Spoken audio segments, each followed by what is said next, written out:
Greetings to you all in the name of our Lord and Savior Jesus Christ.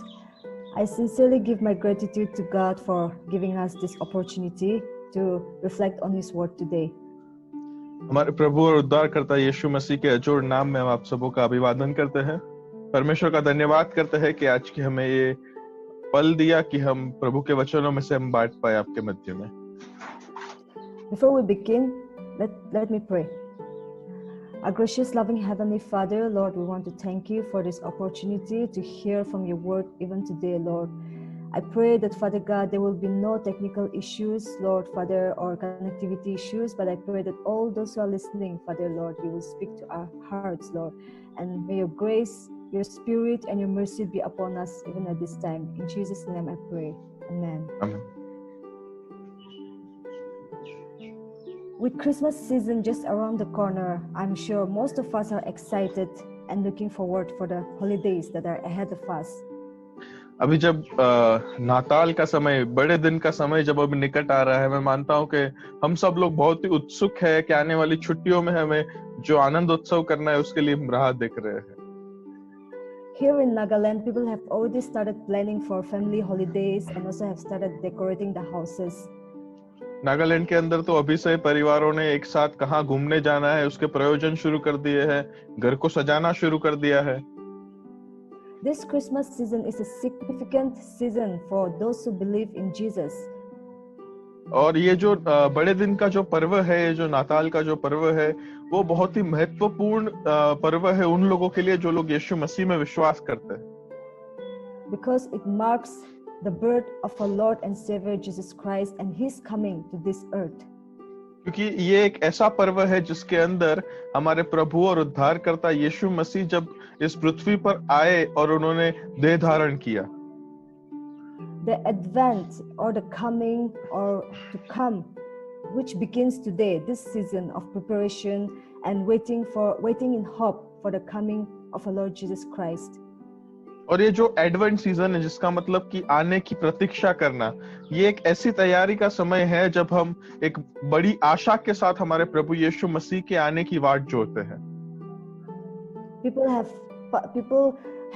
People fast and pray during this season waiting for the Lord. और काफी सारे लोग इस समय के लिए इस पूरे एडवेंट सीजन के अंदर उपवास और प्रार्थना सहित परमेश्वर के आने की राह देखते हैं। For today's reflection, I have chosen the passage Ephesians chapter 1 verses 3 to 14. और आज के इस अध्ययन के लिए जो शास्त्र पाठ चुना गया है वो ये है कि एफिसियों की पत्री पहला अध्याय 3 से लेकर 14 पद। And with the season of keeping the season of Advent in mind and this passage, I have chosen the theme for today's reflection, Advent of Christ, the reason for hope. और आज के इस शास्त्र पाठ को मद्देनजर रखते हुए, हमारी इस एडवेंट सीजन को मद्देनजर रखते हुए मैंने इस अध्ययन का जो शीर्षक है वो इस प्रकार से दिया है, प्रभु यीशु मसीह का आना हमारी महान आशा का बड़ा कारण। The letter to the Ephesians is believed to have been written by the Apostle Paul. और एफिसियों की पत्री जो है वो पौलुस ने लिखी है। And the purpose of this letter was basically to encourage believers about God's divine purpose. और ये पत्र को लिखने के पीछे का जो बड़ा कारण था वो ये था कि वो वहां के विश्वासियों को परमेश्वर जो देव है उनके महान योजनाओं के लिए उनको प्रोत्साहित करें। That was accomplished through the coming of our Lord Jesus Christ. जो हमारे परमेश्वर प्रभु यीशु मसीह के आने से परिपूर्ण हुआ था। And one of the other purpose was also to address the communities there, the Jews and the Gentiles who had been living in hostility. और दूसरा एक जो महान कारण था वो ये भी था कि वहां पर जो यहूदी और बिन यहूदी लोग जो एक साथ रह रहे थे, परंतु उनके अंदर जो मतभेद थे उसको भी वो सुलह करवाना चाहता था। Encourage them to live in unity with Christ as its head. और उनको वो प्रोत्साहित करना चाहता था कि वो लोग एकता में रहे, क्योंकि मसीह जो है वो उनका शीर है। This letter to the Ephesians is believed to be one of the prison letters because it is assumed and believed that Paul wrote this letter while he was in prison in Rome. और ये जो एफिसियों की पत्री है, इसे पौलुस ने कारावास में से लिखा है। ये कारावास में से लिखा गया एक पत्र है, क्योंकि ऐसा माना जाता है कि जब पौलुस रोम का कारावास में था तब उसने एफिसियों को यह पत्र लिखा था। Today, the main thing that I want all of us to reflect upon is on the hope that Paul showed through this chosen passage. और आज के इस अध्ययन के लिए जो मुख्य जो थीम है मैं आपके मध्य में रखना चाहती हूँ, जो मुख्य जो विचार है वो रखना चाहता हूँ, वो ये है कि जिस प्रकार से पौलुस ने एक आशा को उनके सामने प्रदर्शित किया। If we look at the background of Paul on how he wrote this letter, we see that he was arrested and he was under house arrest because of the charges that was put against him by the Jews. और किस परिस्थिति में पौलुस ने लिखा, हमने ये देखना चाहे तो वो तो एक घर के अंदर बंद था और वो कैद में था, क्योंकि जिस प्रकार के आरोप जो है वो यहूदियों ने पौलुस पे लगाए थे, उसके कारण उसे कैद में रखा गया था। It is evident from chapter 3 verse 1, 4 verse 1 and chapter 6 verse 20 that he was in chains, which shows that his arrest has put some limitations to his sharing the gospel to other people.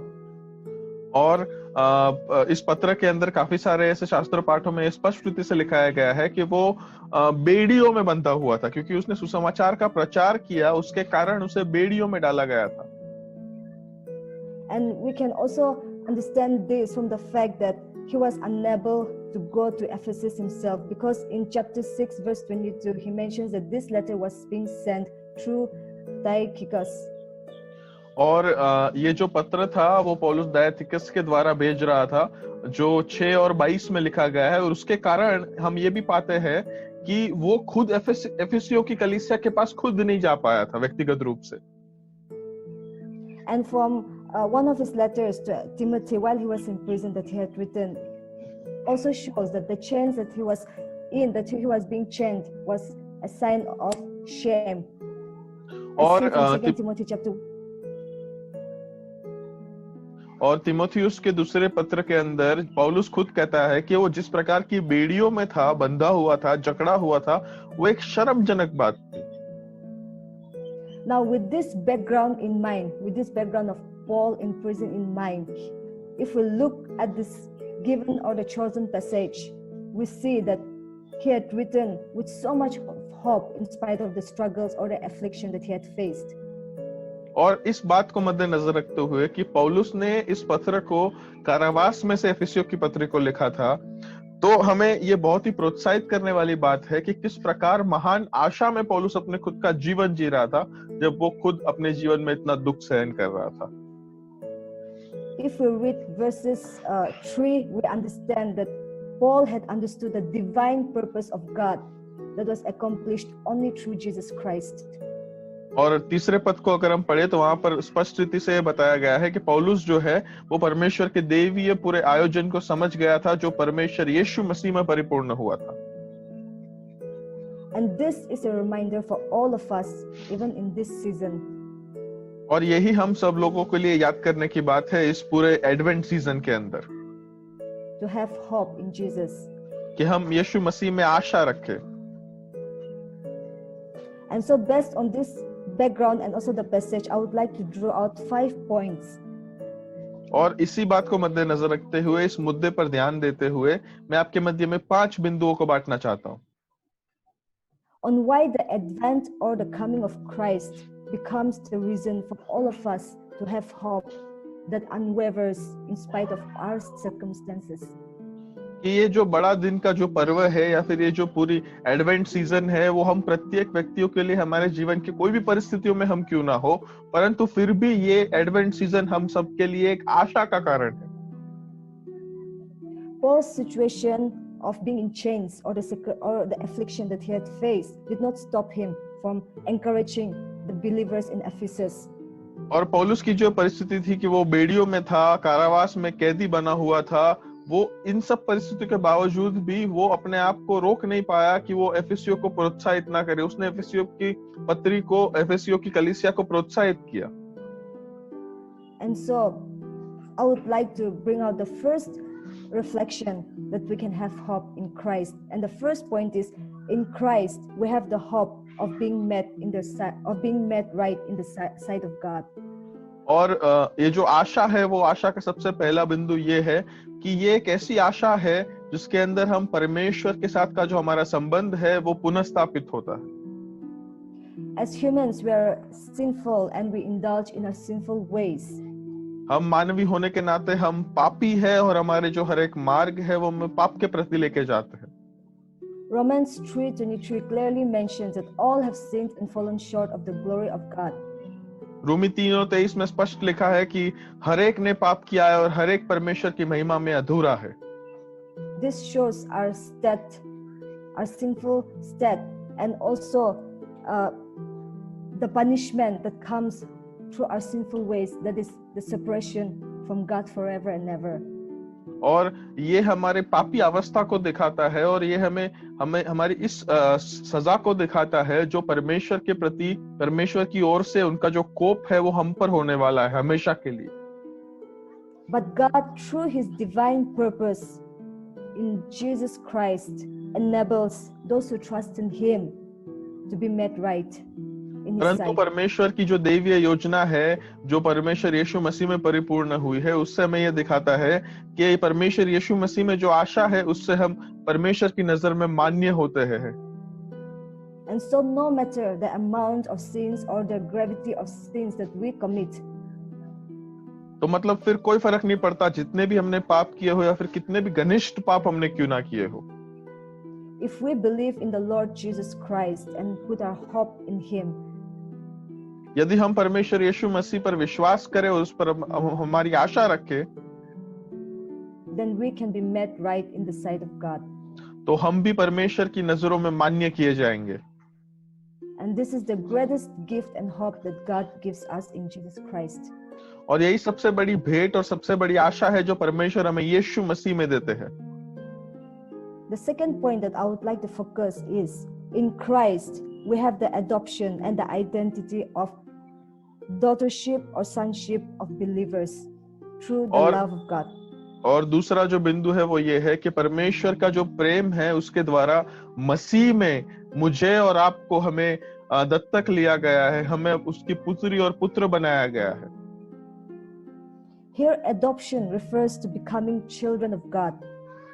और यहाँ पर दत्तक लेना या फिर किसी को गोद लेना मतलब कि हम परमेश्वर की संतान बनते हैं। And it requires us to be transformed in the likeness of the glorious risen Savior. और ये हमसे ये मांग लेती है कि हम उस महिमावंत पुनरुत्थित यीशु मसीह की महिमा में परिवर्तित हो जाए। And this adoption gives us the identity of being the children of God.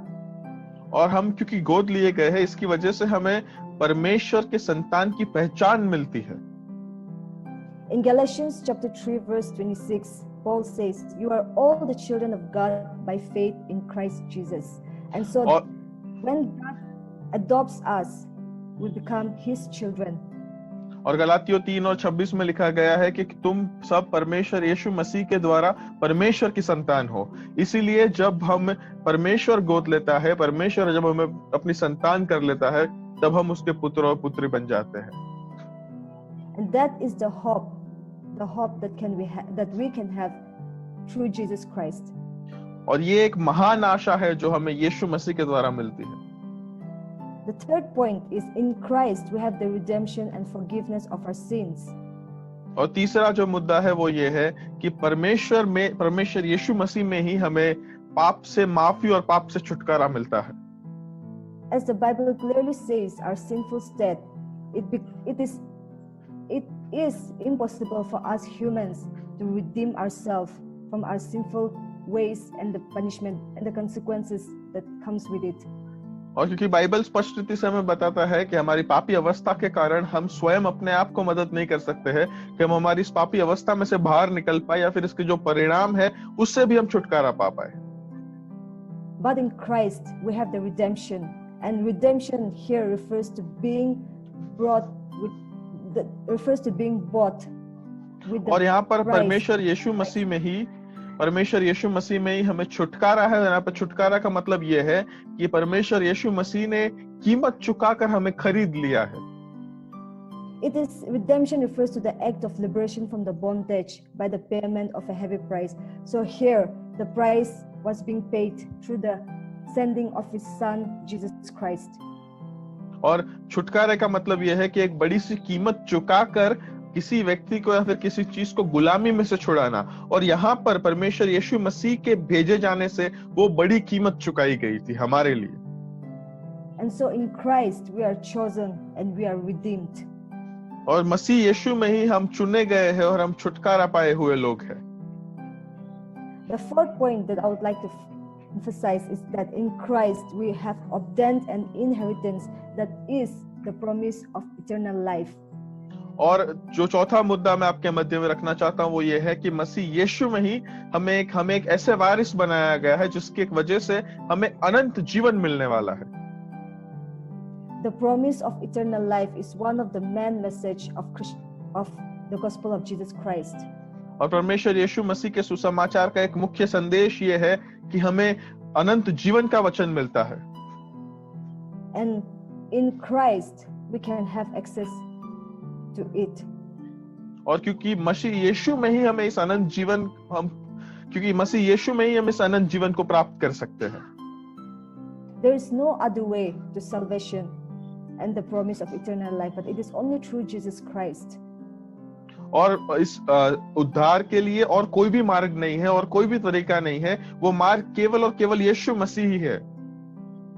And because of this, it is only through Jesus Christ we can have the hope that we have inheritance of eternal life in heaven. और इसी की वजह से हमें केवल और केवल यीशु मसीह में ही ये बड़ी आशा है कि परमेश्वर यीशु मसीह के द्वारा हमें ये अनंत जीवन का स्वर्गीय जीवन जो है वो हमें भेंट स्वरूप मिलता है। We are no longer slaves of sins, but we become heirs and share in the eternal life of God forever and ever. और हम अभी पाप के गुलाम नहीं रहे हैं, हम परमेश्वर के अनंत जीवन के भागीदार बने हैं और हम उसी जीवन में जीते रहे हमेशा हमेशा के लिए। The fifth and the last point that I would like to focus is, और पांचवा और जो आखिरी मुद्दा मैं आपके सामने रखना चाहता हूँ वो ये है, in Christ we have the promise of the Holy Spirit that sustains and will sustain us. और परमेश्वर यीशु मसीह में ही हमें इस पवित्र आत्मा का वचन दिया गया है जो हमें चलाए रखता है और हमें चलाता है। As we become children of God by putting our trust in the Lord and Savior Jesus Christ. जब हम परमेश्वर के पुत्र बनते हैं प्रभु यीशु मसीह के ऊपर विश्वास करके, and with the promise of inheritance of eternal life. और अनंत जीवन के वचन जो हमें जो वारिस है इसलिए मिलने वाला है उसके साथ, and being saved from the punishment of sins. और पाप की सजा से छुटकारा पाकर, as we continue our journey here on earth, हम जब हमारे इस जीवन को इस पृथ्वी पर की मुसाफरी को हम जब जारी रखते हैं, we may be faced with trials, temptations, tribulations. तो हमारे इस जीवन के अंदर अलग अलग प्रकार के परीक्षण आ सकते हैं, अलग अलग प्रकार की तूफान आ सकते हैं, मुश्किल आ सकती है। But God also promised, परंतु परमेश्वर ने भी हमें वचन दिया है the presence of His Holy Spirit, कि वो अपने पवित्र आत्मा को हमारे लिए भेजेगा, हमारे साथ, to guide us and sustain us, ताकि वो हमें अगुवाई करे और हमें टिकाए रखे, हमें संभाले रखे। and that is the greatest hope that we can have. और ये सबसे बड़ी ऐसी आशा है जो हमारे पास है as we continue with our life. जब हम हमारे इस जीवनों को जीते रहे। The Apostle Paul, in spite of his afflictions and in spite of him being chained, did और not stop him. प्रेरित पौलुस भले ही वो खुद बेड़ियों में जकड़ा गया है, भले ही वो खुद इतने दुख में है, परंतु ये बेड़ियां और ये दुख भी उसे रोक नहीं पाएंगे. But because he understood the divine purpose of God that was accomplished in Christ Jesus, और क्योंकि वो इस परमेश्वर के दैवीय आयोजन को समझ पाया जो प्रभु यीशु मसीह में परिपूर्ण हुआ है, he was able to look beyond the circumstances that he was facing, and he was able to look at the bigger picture. और वो उसके कारण ही उसकी परिस्थितियों के उस पार देख पाया, जो परमेश्वर की जो महान योजना है, जो बड़ा चित्र है, उसे वो देख पाया. God loved us from the very beginning, and he predestined us to be his children of God. और परमेश्वर ने तो अनादिकाल से हमें प्रेम ही किया है, और उन्होंने हमें अपने संतान होने के लिए हमारे अंदर श्वास रखा है. And just as Paul understood this divine purpose, and he had this unwavering faith, unwavering hope in the Lord. और क्योंकि पौलुस इस महान योजना को समझ पाया और कभी ना डिगने वाला ऐसी आशा उसको परमेश्वर में थी. This is my encouragement to all of us today, that we can also have the same hope in Christ Jesus. ये मेरा प्रोत्साहन आप सबों को है कि हम खुद भी परमेश्वर यीशु मसीह में ऐसी आशा के भाग बन सकते हैं. Because of the coming of Christ, we can have access. क्योंकि यीशु मसीह के आने से हमें ये उपलब्ध किया जाता है. To all the blessings that God has prepared for us. वो सारी आशीषें जो परमेश्वर ने हमारे लिए तैयार की रखी है. And with this, I would like to encourage all of us that no matter what circumstances you and I might be facing at this very moment, और इसीलिए आज के दिन मैं आप सबको प्रोत्साहित करना चाहता हूं कि भले ही कोई भी परिस्थितियों में हम सब क्यों ना गुजर रहे हो, this Advent and Christmas season, let us keep in mind the very purpose of the coming of our Lord and Savior Jesus Christ. इस बड़े दिन के पर्व में और इस पूरी एडवेंट सीजन के अंदर हम सब याद रखें कि परमेश्वर यीशु मसीह के आने की वजह क्या थी. He came to this world for you and I. वो इस पृथ्वी पर आए ताकि वो हमारे लिए आए, मेरे और आपके लिए आए. And to save us from the punishment of sin. हमें उस पाप की सजा से छुटकारा देने के लिए वो आए. And to be called into his kingdom. और हम ताकि उसके राज्य में सहभागी बन सके, उसके लिए वो आए. And so with this very purpose, और इस महान इस आयोजन के साथ, इस हेतु के साथ, let us have the hope. आइए हम इस आशा को रखें अपने जीवन में. In Christ Jesus. यीशु मसीह में. Because he is faithful. क्योंकि वो विश्वासु है. Merciful and full of grace. और वो दयावान है और कृपा से भरपूर है. This year for many of us has been so tough in many aspects, and hope may seem a distant thing for us. और ये पूरा साल हम सबों के लिए बहुत ही मुश्किल गया है शायद, और आशा तो कहीं दूर दूर तक नहीं दिख रही थी. But like I mentioned earlier, let us not forget the very purpose of the coming of our Lord and Savior Jesus Christ. और क्योंकि मैंने शुरुआत में ही बताया है, हम न भूले कि परमेश्वर यीशु मसीह का यहाँ पर आने का हेतु क्या था मुख्य. And that alone gives us the reason to hope in spite of the circumstances that you and I might be in. और वही अकेला हमें ये आशा देता है जिसके कारण हम हमारे परिस्थितियों के उस पार इस आशा को देख पाए जो यीशु मसीह के द्वारा हमें मिलती है. 2000 years ago, 2000 साल पहले the Jews were expecting and waiting for a Messiah. और यहूदी लोग जो थे वो राह देख रहे थे और अपेक्षा रख रहे थे एक मसीहा की. And just as God had promised, he sent his one and only son Jesus Christ. और जिस तरह से परमेश्वर ने वचन दिया था उसी प्रकार से उन्होंने अपने इकलौते पुत्र यीशु मसीह को यहाँ पर भेजा. And so today, as we celebrate the birth of our Lord and Savior Jesus Christ, and also wait in preparation for his second coming, और क्योंकि हम अब जब इस परमेश्वर यीशु मसीह के पहले आगमन को जब अब मनाए, बड़े दिन को अब जब मनाए, तो उसके साथ साथ आइए हम ये भी याद रखें कि परमेश्वर यीशु मसीह फिर से आने वाला है और उसकी तैयारी करें। Let us continue to walk in faith, आइए हम विश्वास में चलना जारी रखें, in hope एक आशा में चले that goes beyond our understanding, जो हमारी समझ के परे जाती है, because the God in whom Paul believed and had hope is the same yesterday, today and forever. क्योंकि जिस परमेश्वर में पौलुस ने विश्वास किया और आशा रखी, वो आज, कल और अनादिकाल तक वही का वही परमेश्वर है। And so this Advent season and also Christmas season, let us be reminded of the purpose and coming of our Lord and Savior Jesus Christ. इसीलिए इस बड़े दिन के पर्व में और इस एडवेंट सीजन के लिए आइए हम सब याद रखें कि परमेश्वर यीशु मसीह किस हेतु के साथ इस पृथ्वी पर आए थे। To give hope to the humanity, ताकि वो मानवता को एक नई आशा दे, in spite of the different circumstances or situations that you and I might be in. भले ही हम और आप अलग अलग प्रकार की परिस्थितियों में से मुश्किलों का सामना क्यों नहीं कर रहे हो।